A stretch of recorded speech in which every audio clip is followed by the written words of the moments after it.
வந்தேன்.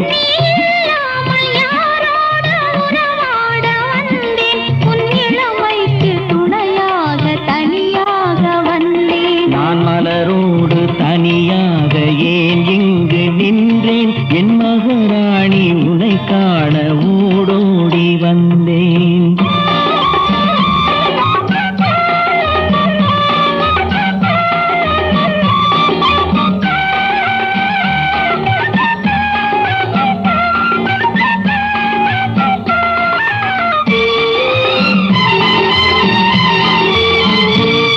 நீ வருகின்ற வழி மீது யார் உன்னை கண்டார்? உன் வளை கொஞ்சம் கை மீது பரிசென்ன தந்தார்? நீ வருகின்ற